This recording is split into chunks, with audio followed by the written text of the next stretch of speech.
Hi, welcome to Hope in the Light of Suicide. I'm Tammy White. I'm the founder and CEO of the Bobby White Foundation, along here with my co-host. Good morning. I'm Bonnie Snyder. Welcome. We want to thank you all for joining us tonight, and of course, we want to thank John and Rob from WeBeam TV for helping us put this out there for you all. And also, if you want to help us, you can go to our web landing page for Kindness. You can either get there through our website has a link to that page, and there's all different levels of support that you can choose from, or you can click on that QR code there, and that'll get you there. And not to forget our T-shirts that are available. Our first one is kind of in honor of our Purple Folder program, and you can get those through the website. There's a landing page. You can order them directly from Gulfside Custom T-shirts, or contact us at the foundation office, and we do have some in inventory. So we have the last few shows, we've had some guests, so some really great guests. So we haven't been going, kind of took a pause on our book here. But before so we're going to get back into that. But before we do, I wanted to, I got a text message yesterday from my sister-in-law, Mary, the one that was on the show with us a few months ago. And she was watching the Today Show, Hoda and the Bush daughter. I don't know why her name is Jenna. I don't know why it couldn't come to my head. I'm like, I know that. Yes, I think it was yesterday or the day before, and she sent me a link to a website, and it was actually they had a guest on, and they were talking about grief, and it was this David Kessler. Oh, nice. And I went into the library at the foundation, and I was like, I think we have that book. And there's a clip on the Today Show. It's only about 5 minutes long where they talk with him, but he has this website, grief.com, and there are a lot of resources on here. And, I mean, can be for all kinds of grief. But he does have some free things that are available that are specific to suicide. And I didn't have a chance to really get into it a whole lot, but I think we're going to want to, when we do the update on the Purple Folder, put that link to that website in there. Nice. It's tremendous. And he actually, he's been in the kind of grief counseling, or I don't know exactly how you want to term it, for many, many years. But just before he wrote this book because he lost his youngest son to what was, it was listed as an accidental overdose. But like you, wonder if it was really a suicide. And that brought him to writing that book, Finding Meaning. And he has, we talk about the 6 stages of grief, and he has, or the 5 stages of grief, and then he added a 6th one, the Finding Meaning. But he also has kind of expanded on that, and has, which is more, I don't know if you'd say it was more personal towards yourself, is the 6 elements of grief. And how you go through your grieving process and add these elements, and how well you do with each element as to how well you're going to get through your grief. Mm-hmm. So as we go forward, we'll bring a lot of that information to the viewers. But in the meantime, please check out that website, grief.com. It's really good. And if you want to order his book, he has on the site, I mean, you can get this book. He has the book. You can see it on the website. But if you go to smile.com and choose the Bobby White Foundation as your charity of choice, this little donation will go to us. And what you can do, he has, and I think it's only online, he has like a kind of like a workbook that goes with this book. And so you can just, he has a section on the site where you can just put in your receipt number, and then they'll email you the link that goes with this book. You know, I like the books that come with the workbooks as well, because it provides an opportunity to personalize what you're reading. You know, oftentimes, as you know, individuals are, you know, read this book. Here's a resource. You know, specifically with books, it's like, okay, I'm reading this book. It makes sense. But I find that the application, or, you know, the concepts that are being expressed in the book, really teeth are not attached to them until you can personalize them.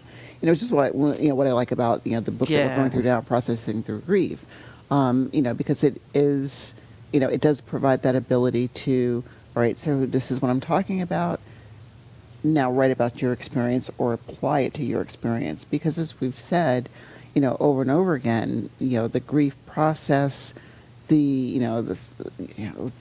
how we deal with loss is different for all of us. I mean, you know, granted, there might be times where, you know, you and I may experience something the same, but even though we say, you know, hey, I went through that just like you, or that was the same as me, it's still a personal experience. And, you know, where I can say, I understand where you're coming from. It's, you know, because I went through it. It is still my experience. Right. You know, I understand where you're coming from. It's still your experience. So I love, you know, the workbooks that go with, you know, specific books. You know, and, you know, to the point of the book, Finding Meaning, I like that he added that, you know, additional step of finding meaning, because, you know, when you're dealing with, you know, loss, you know, especially, you know, when that loss is, you know, the death of a loved one, you know, it is what, I don't want to say purpose, but for lack of a better way to put it, what purpose does my life have now that this person is not here? You know, I find myself, you know, as I, you know, talk about, you know, Pat or Aiden, they're not coming back. You know, someone had made, you know, I remember talking about someone suggesting that I donate, you know, Patrick's clothing, you know, or that, you know, or, you know, his belongings. And I'm like, no. It's like, you know, again, it's like I'm giving my son away. I can't do that.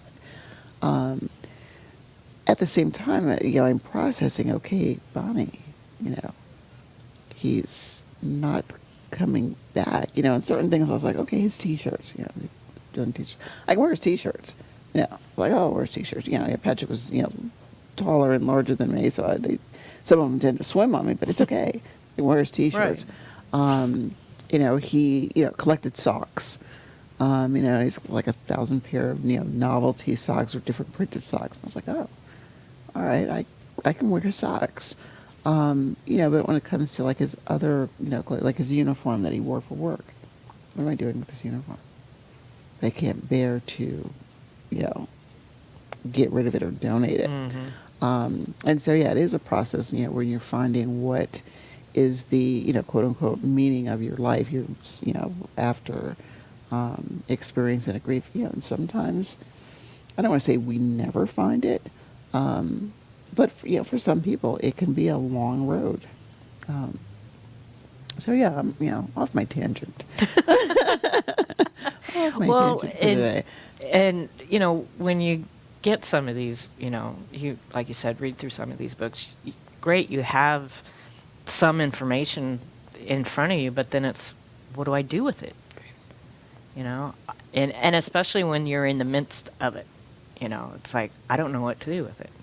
And yeah, and these with the workbooks, it really helps you kind of understand. And even on his website, I started one of the video series, the suicide one, and he released like an introduction, a first video, and then I can't remember what he titled it, but it's kind of like it's your workbook for, it's an exercise for you to do, and he has you stop in the middle of the video and do this exercise, and then come back to the video and complete more of the exercise. So, that's more, I think, more helpful than just here, read this book. And like I said, what do you do? What do you do with the information? I mean, I like to, when I'm looking at some of the information, where I have those aha moments. Where I'm, it's like, oh my gosh, I have this book, and I'm going through it, and I'm reading something, and I stop, and I was like, like, he or she, depending on who the author is talking to me. And let me go back and read that again, because they're talking to me. Where I have no idea who Bonnie Snyder is, never heard of him. All my books have like highlights and notes everywhere. And yesterday when I was looking at that site on grief.com, in his introduction, and this is true, grief will come in waves, and you just never know when it's going to hit you or the emotions are going to hit you.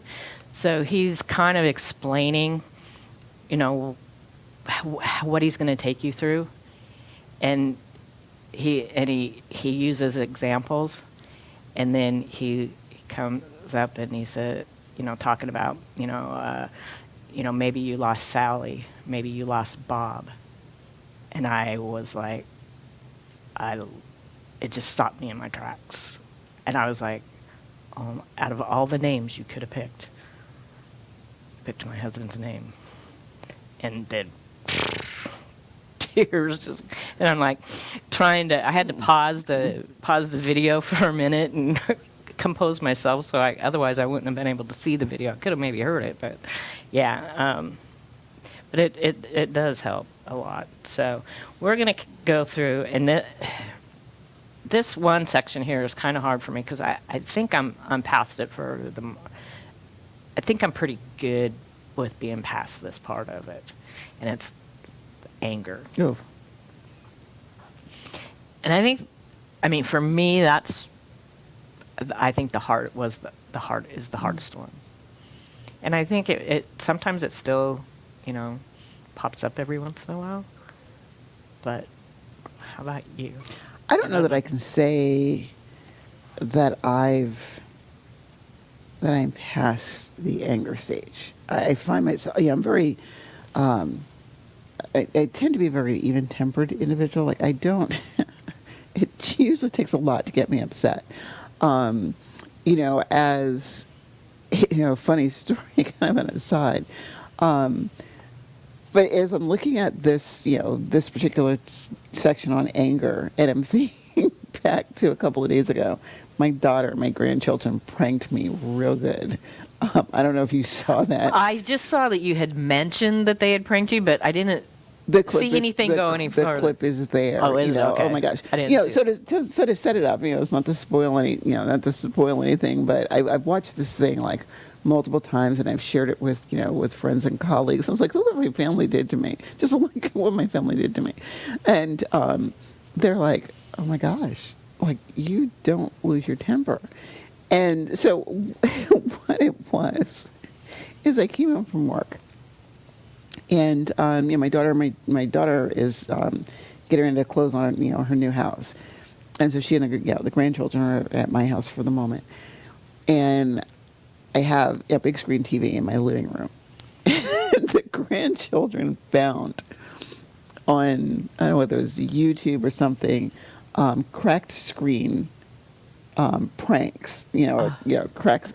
So they found this thing where you pop it up on the TV and it looks like the TV screen is shattered. Oh, no. And so I walk in the house and, they started filming like before I walk in the house. So you see the kids running around. She's home. She's home. And so my daughter comes to the door and, her head is down. And so you see me come through the front door. I, go in the kitchen for a moment. And I go to my room and my daughter's sitting there and she's like, yeah, your grandchildren. And so I'm thinking, all right, she's a mother of 8. It's like, all right, what's going on? If they flustered her, it must have been like a challenging day. So you hear her say, I know you want to get out of your work clothes, because I go to work like this. I go home, it's, sweatshirt and a T-shirt. But anyway, so I come out, you see me come out of the living room and I'm sitting there and it's like my one grandson is telling, his mom, hold her for a minute because they didn't pause this cracked screen thing. So it went back to regular TV. So anyway, cracked screen is up. I come out and, I'm telling my daughter, I would have been home a little sooner, but I took her 17-year-old to work. And I just gaze over and I'm looking at this cracked screen, the big screen in the living room. And I'm like, please don't tell me I'm looking at a busted TV. And there was like silence. Please don't tell me that my TV is broken. And how the heck did my TV get broken? And so the two 11-year-olds, they're like, well, we were fighting again. And, I threw they have punching, boxing gloves. Mm-hmm. I threw the boxing glove, at, Devin. Patrick's son, Devin, wasn't on this. So he was like, yeah, his cousin, he and his cousin are both 11. So he says, Jabril and I were fighting again. And, and so you hear Jabril say, well, yeah, I went to, Devin threw the boxing glove at me and I went to throw it back at him, but he ducked and it hit the screen. Long, uncomfortable pause. Like I said, nothing for it. It was a good maybe, 30 seconds or so. And I'm just... And so my daughter says, before you get too upset, and they click the screen to show me that it was a prank. And I was like, oh, I'm so going to get you guys. But, how sometimes things in our life happen, just as we are, what's our topic for today? And that topic just had to be anger. And I was like, wow, that, I'm looking at, I'm going to have to replace this TV in my living room. And, it's like, what are the many different ways that I could have responded to that? So I'm looking at, it would have been a huge expense, say huge, it would have been an expense to replace this TV. So I'm thinking, I could have went over and just slammed the TV down and it really would have been I could have punched my fist through it like, oh my God, I can't believe you did this. I could have, gone on a rampage and like, you're all grounded. I'm not a spanker, but that could be one of the times like, the fact that I don't spank kids, that's out the window. You're all getting a spanking. But I didn't, I just, but I think about how when we're dealing with emotional things, how sometimes there are times where we expect an emotion to happen that it doesn't. And then there are times that an emotion will manifest and you're like, where'd that come from? It's really not that serious. So when I look at certain things like, a busted TV screen, which you would think that would be high, versus, oh, I missed my favorite TV show today. Oh, that's kind of low. But I like what this, how this chapter started, where there's a quote by Mark Twain, where it says, anger is an acid that can do more harm to the vessel in which is stored than to anything on which it is poured. And I found that that quote so powerful because many of us, and I'm going to say, there are times myself included, we hold our anger in. We don't allow ourselves to experience it. We don't allow ourselves to process through it. And a lot of times, when I think of, groups when I'm, doing anger management groups, I always ask the question, albeit whether it's adults or even children, when you are angry, what do you generally hear from people? And sometimes what I will hear is, if it's a child, parents, okay? How many of parents will do this? What are you angry about? You should be in my shoes. Try going to work every day and having a mortgage and a car payment and all the things that I have to do. Try being in my life. You have nothing to be angry about. Your life is so easy. If, our children are upset, oh, you're upset? I will give you something to be upset about. I used to hear that. Exactly. I used to hear it's like, I'll give you something to cry about, or you haven't seen angry yet. And, as I sit back and I'm like, what is the purpose of vilifying anger? So I make it a point, to tell people, to ensure, here, anger is one of those emotions that we as humans have. It's natural. Now, how you manage it is one thing. We can be destructive, and when I'm thinking about, I could have been really destructive, the other day and punched the TV, punched a wall, grounded a child, went on a cursing rampage in my house. They would have seen horns, my grandkids would have seen horns coming in Nana's, head. Or it's like, okay, so how can I, process this at another level? And, my best friend, his name is Craig, I think about, all right, so, there was, I think I told you about the scratch on his truck. And I'm like, okay, so we put this in the same context. Could have been very angry, but the thing of it was, it's just a truck. It's just a TV. We can replace that. It's just, it is just a thing. It's okay. And, oh my God, I'm feeling, I don't know. I'm like, ooh, this has been a week. This has been a week. But it was like, why, going back to the original statement, why is it for some people not okay to be angry? Because anger is equated with negativity. Anger is created with badness. So instead of, well, let's process why you are angry. Let's process where the anger is coming from. What's the reason behind it? It is, don't do it. Stuff it. Well, and in here they say feelings of anger over what you cannot control are normal. Yes.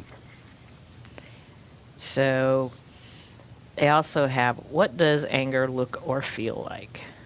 An intense, often explosive emotions, arguing with family and friends, impatience, resentment, becoming easily frustrated or overwhelmed, questioning the reasons for the loss, risk-taking behaviors, blaming yourself, others, the person, or a higher power for the loss. And anger can manifest itself in several different ways. But how do you cope with it? I like also where it says personalizing the loss, feeling like you are the victim. Yeah, we, a childhood friend of Bobby's played that card. That Bobby did this to him. And that was very frustrating for me.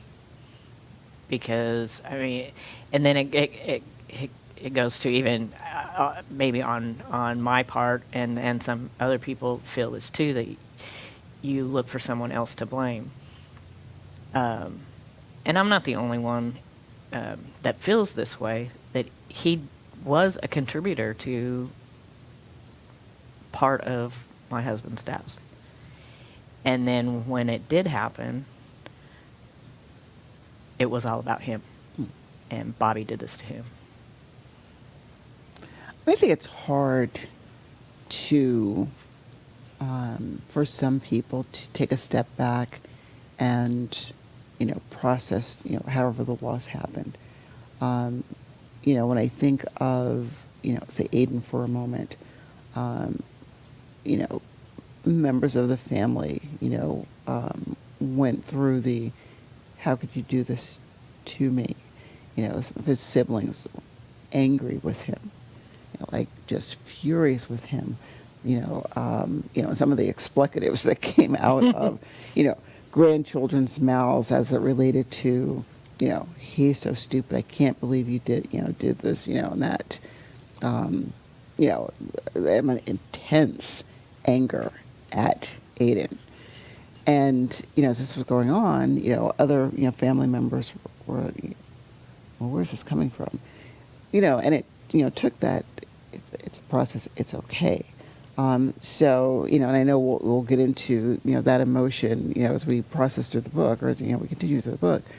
But I find sometimes that anger and guilt tend to coincide with one another.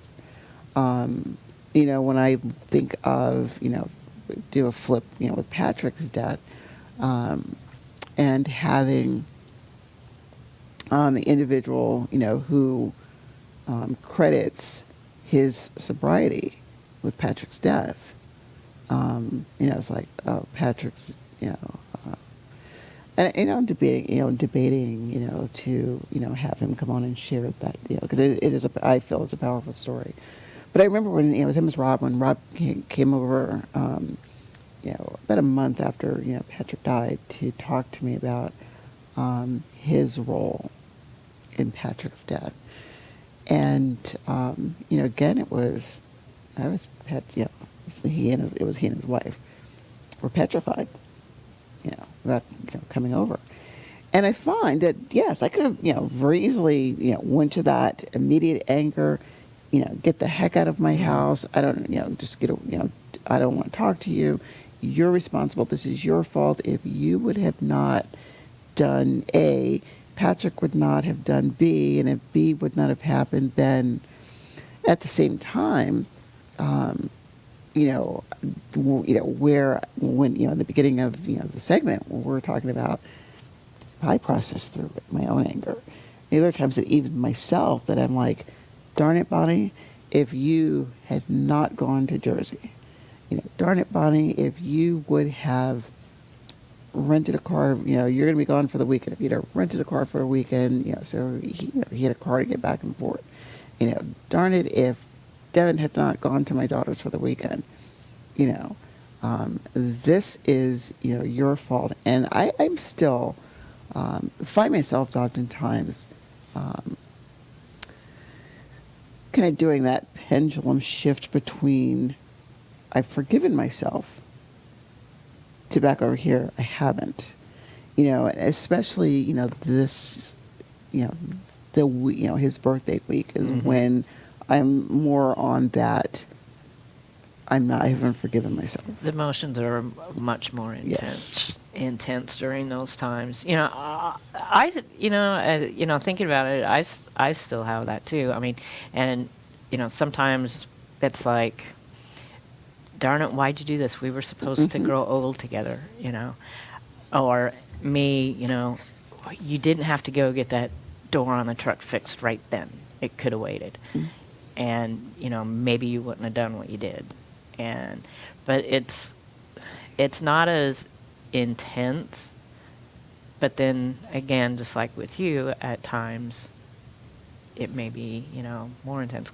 Because, we've said so many times, all these stages, it's not, you go through this one, okay, I'm okay with that. Okay, I'm going to go through this one, okay, I'm okay with that. And you just keep moving on. It doesn't work that way. You're right. It's not like going on a road trip where I'm going from point A to point B, and I use say driving from, when I was living in Kansas, driving from Kansas to New Jersey, for example. It's not like, okay, we're on this road trip, and okay, we've just passed through Missouri, and Missouri's in our back window. Not going back to Missouri, now, of course, until we make the trip back. Turn around, yeah. But let's just say if it was a one-way trip, I just passed through Missouri, I'm not going to Missouri again. Now I'm in, what is it? I think Indiana, or whatever state comes afterwards. Okay, just, you're right, and we have said this, those grief processes don't work like that. Sometimes, I've just passed through Missouri. Wait a minute, got to make a U-turn and go back to Missouri because there is something left undone or something triggered. Yeah. Exactly. Yeah, it's and it, I think that as time goes on, I don't think it ever really goes away. It may lighten up a little bit, but I don't think that, like you said, you're not going to go from point A to point B and not circle back around at any time, and you don't know when it's going to happen. Right. You just don't. So we the best thing to do is, I guess, learning how to cope with the anger. And she says here, to cope effectively with any angry reaction, find healthy methods for releasing the anger. Now, that doesn't mean just, okay, the anger's gone and I'm never going to have it again. It's releasing the emotion in a healthy way. Exactly.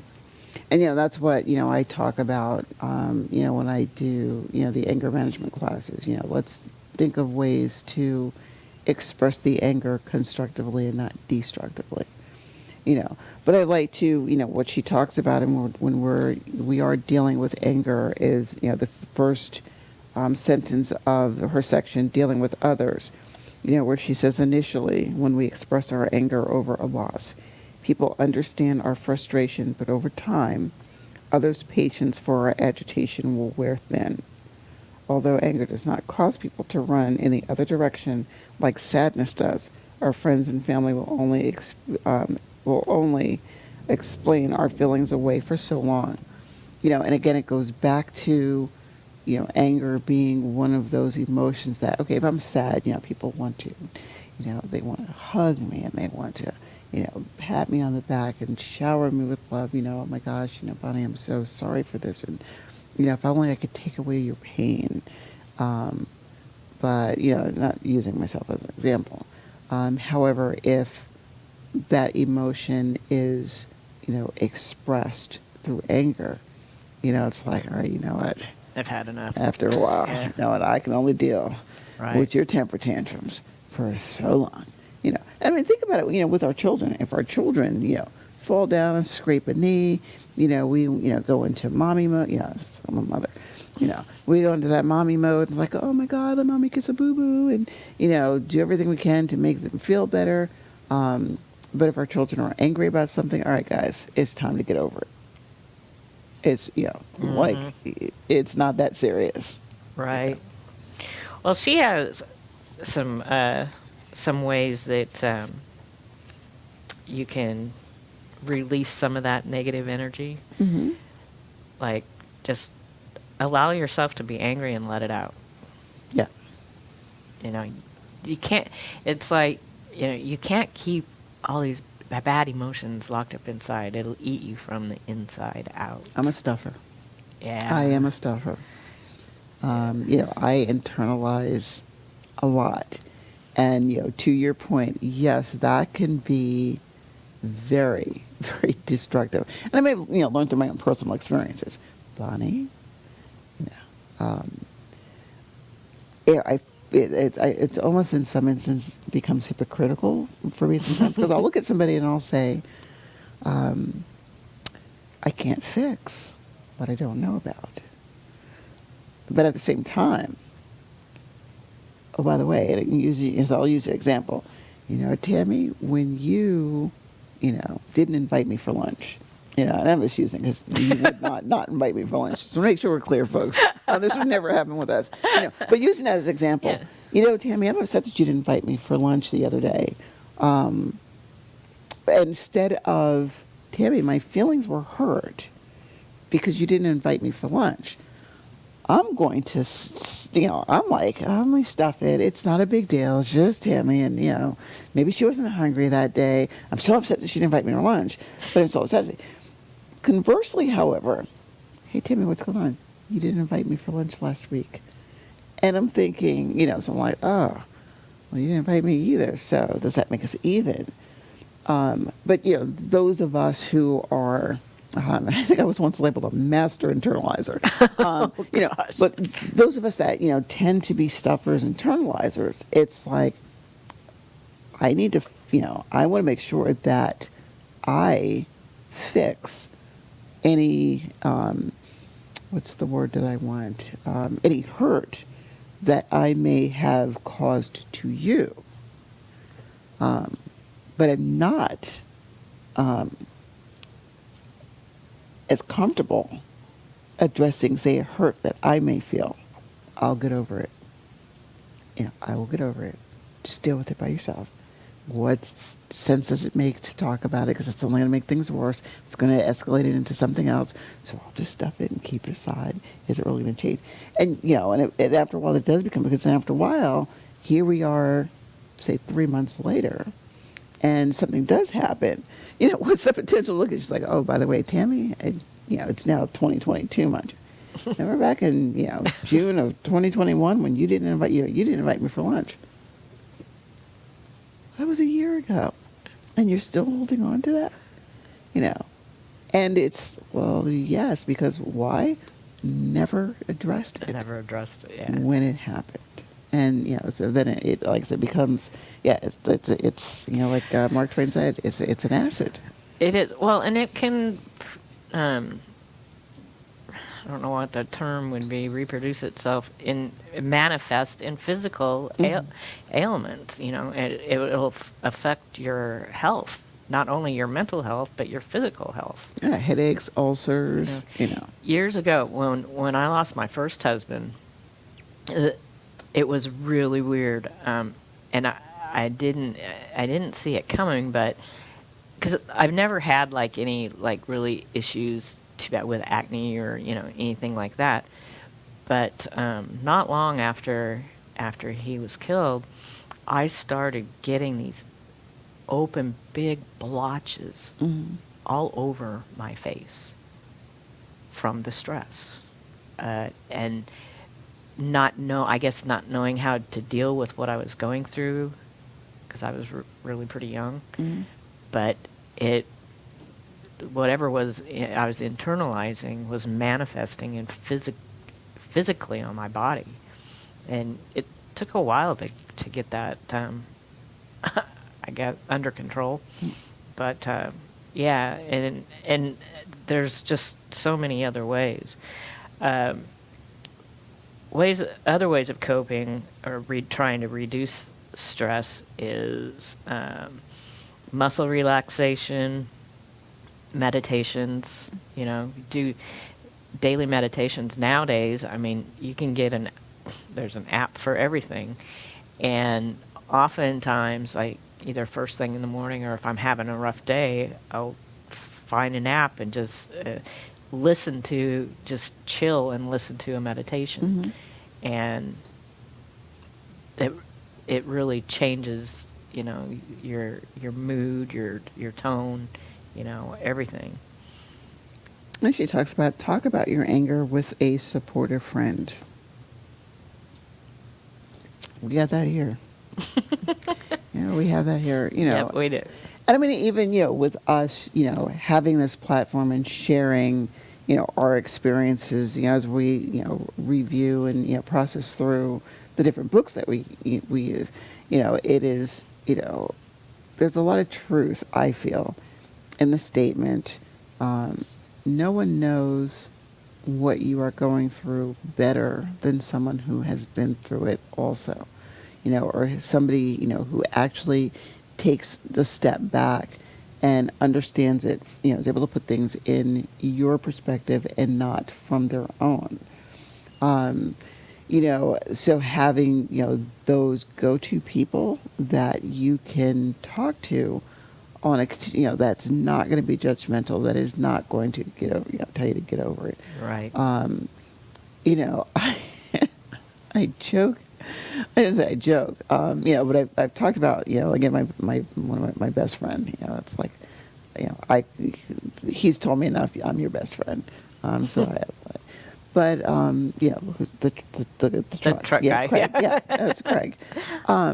But I was talking to him about something, and you know, we were just chit chatting, and I forget what the topic was, and this was, after, we got the truck out of the shop and it's repaired. And he was like, I really wanted to put the sticker on the truck. But anyway, I just remember looking at him and saying, you are the most rose-colored glasses individual that I've ever met. And he looked at me like, what? And I said, no. I said, he's an early riser like me. So, he'll text me in the morning, coffee with question marks. Now, I'm typically not a coffee drinker. Like, I don't drink coffee, but I'll drink coffee with him, Mm-hmm. So I'll walk the 10 paces across my lawn, to his house. And, we'll sit there and we'll chit-chat about certain things. And, I'm like, it's nice knowing that I could look at him, and I could say something, I've just had the worst day ever and blah, blah, blah, blah, blah. And, he'll look at me and go, I get it, buddy. It's okay, buddy. Well, what about this? And I'm like, what? Like, how do you just naturally go to the good in everything? Or, I have another good friend who's, he's a mentalist. Mentalist, I don't want to say magic. Well, yeah, magic. He's magic, and, most guys can bend a spoon with his mind. Ms. Greg, he always sends me the joke of, a joke or a meme of the day. And, they're always very humorous. And again, when I'm sitting back, whenever I know I'm having a rough day, I can, go to my, text messages or my private messages. And I have to make sure I get the names right. Greg sent me today. Or, you know what? I really need somebody to talk to. Let me go across the street and talk to Craig. And sometimes I switch the names. I'm like, no, you're not Greg. You're Craig. Or you're... But, yeah, having that supportive friend. And, of course, let me say no more. We have each other. Yes, we do. Well, and, that's one of the, actually one of the elements that I had mentioned with David Kessler's information is to have, make sure you have a supportive community. Yes. And I think it's like one of the top ones that he has of the 6 elements for helping yourself, get through the grief. And in the little work area in this book has a section here. Do you have feelings of anger or disappointment? Are you okay with these feelings? What are you going to do with these feelings? Take some time to explore your feelings of anger, disappointment, or frustration. But it is also useful to find balance, so consider feelings of gratitude as well. On the following page, use the prompt to think about some things you can be grateful for today. So it starts out with, I'm angry that, and you can feel right in that section there. And then on the following page, I made it through the day, I'm grateful for, and write down what you're grateful for. And, when we think about that grateful, if you remember back when we had Debbie from NAMI, every day Debbie does her grateful 3. Yes, she does. I'm grateful for that. And, I remember when we asked her, why do you do that? And it just, it's like, wow, was she thinking about you, Debbie, when she wrote this book and said, let's talk about what we're grateful for. And, and as I sit back and think about it, some of the things that, I see, whether it's her specifically or, other people, jot down or share, this is what I'm grateful for. Like one person was like, I'm grateful that it rained today. I think we'd all be grateful for that. Because, or I'm grateful for the sunshine, because I just needed to walk outside and feel the warmth of the sun on my face. Somebody, put, I'm grateful for, that flower, that I saw, blooming in my flower pot. and then of course some of them get a little more deep. I'm grateful for my friends. I'm grateful for having a job. I'm grateful that, the masks are coming off, this whole host of things. Because we do often sometimes tend to get so immersed in, the crappy things that's going on in our lives, the negative things that are going on around us, that we don't take a moment that says, okay, you know what, this, is negative. I'm upset about this. I'm angry about this, but at the same time, I'm grateful for this.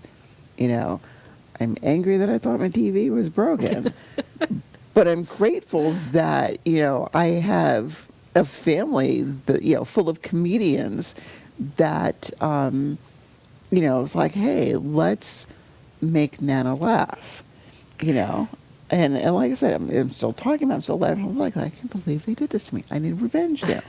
How do I get revenge on them all? Yeah, you're going to have to come up with a really good one. I know. I never even heard of anything like Oh, that. my That God. is just, yeah.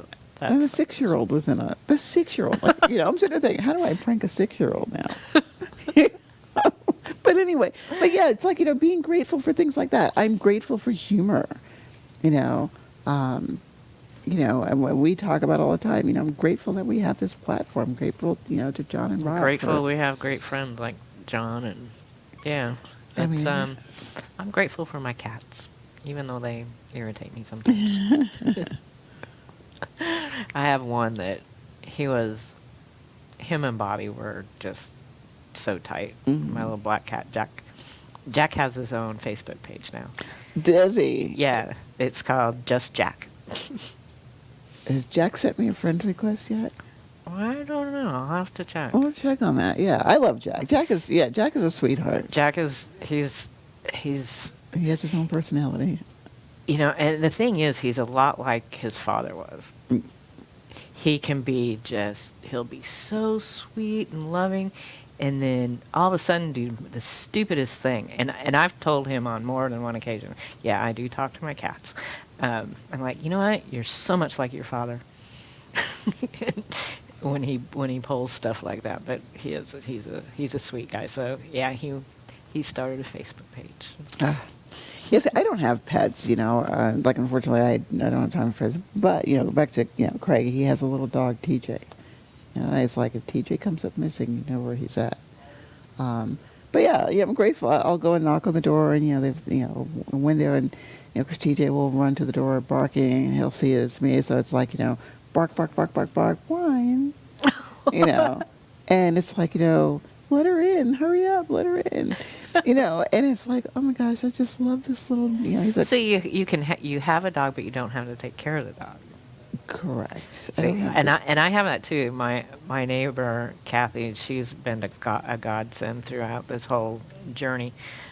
She's been our neighbor for about 15 years, I guess, and I think it's been 7 years already. She got her dogs had passed away, and she got a new puppy, and she is a chow. That's the dogs that she likes, and she's a blonde chow. She's beautiful, and she just loves me to death. And Bobby had made the comment that Kathy had better live long enough to take care of this dog, because otherwise we'd end up with it, and it wouldn't go so well with all our cats. But anyway, so I got that dog, and then my new younger neighbors, a young couple, they're going to get married this fall. They're so sweet. They have 2 dogs. And one is a really overweight dachshund, Mm-hmm. and his name is Max, which that's one of my cat's names. And then Kinsley is a adorable, I think she's a Cocker Spaniel. She's so cute too. And I want a dog, but I really don't need one right now because I've got them on both sides, and I'm taking care of Kinsley and Max this weekend, so it'll be good. Well, and I sit back and I wonder, with you and having a dog, one, but the cats have an issue with, Mom, what are you doing? Well, see, that's one of the things too, and especially with Jack, because Jack got so mad when I brought the twins in, Felix and Oscar, the cats, And he was so mad. Oh, he acted out. But I'd have to get a puppy, something that is almost starts out smaller than them, so that they can help raise the dog, because it's, yeah. And then the dog would have to get used to your chicken. Yeah, if starting with a puppy, that's no big deal. My cats never ever bothered the chickens. When I had a bunch of them, we had one of our cats. She passed away about 6 months before Bobby. She would wait until the chickens they were all in the yard, and they were just kind of like all together. And then she would just take off and run and jump in the middle of them. Oh, no. And they go scattering. Absolutely. She loved messing with them, but they never ever hurt any of them. Never did. The things we're grateful for. So, yeah. Things we're grateful for. Yeah. Even in the midst of all this, you can always find something to be grateful for. Even just the little things. I mean, even the huge things. I mean, strangely, I can almost find myself saying that I'm grateful for the pandemic. And I'm like, what did you just say? Yeah, I don't think you. What did you just say? Look at it. I mean, if you look at it from this perspective, and coming from it, from a positive spin kind of thing. What did this year display to us? What did this year show us? And especially, when you're looking at, experiencing loss and grief. This year, this pandemic showed us that we are resilient. True. This pandemic showed us that sometimes life throws a huge curveball at us. But you know what? We have a big enough catcher's mitt that we can catch it. And say, you know what? I got you.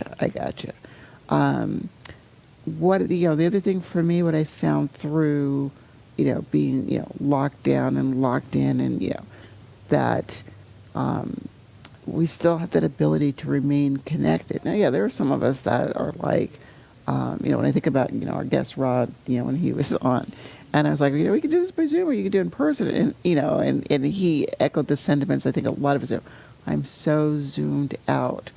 I want to do in person. And I find, people saying, I'm zoomed out. I can't wait to get back in person. At the same time, it showed us, again, our unique ability to overcome anything. Right. And the in-person thing, Tuesday, we were at another function. A function that, for the first time in almost a year and a half, an organization that we're a member of, West Pasco Pinellas Business Association, WPBA. We had our first in-person general meeting on Tuesday, and a lot of the people there we haven't seen in a year and a half. And everybody was just so excited and to see people, and it was amazing. And I'm a member of the Friday and the Tuesday group, and our Friday group, I'm a member with the foundation, and it was funny because a couple of the people that joined during the pandemic, so we only saw them on Zoom. So you see him, you know him from here up, So one of the guys, he had to introduce himself to me because I thought he was like not much bigger than me, maybe. And here he is. I was like, he's like, oh, I'm Vito, and I was like, oh my gosh, that's not what I imagined, because I've only seen him from his shoulders up, and he's this big, tall, muscular guy, and I was like, not what I thought, but, seeing all, our old friends and, like I said, people we haven't seen in a year and a half. Oh, yeah, it was wonderful hearing people say, I can finally see you in person. Yeah. Or like you said, people that we only knew via Zoom. And, the joke was, this is what you look like in person. It's like, yes, you actually, catch me up, not in a t-shirt. 'Cause a lot of times, Friday mornings I'm at home. Oh, yeah. So I'm very casual, it's like a t-shirt and jeans.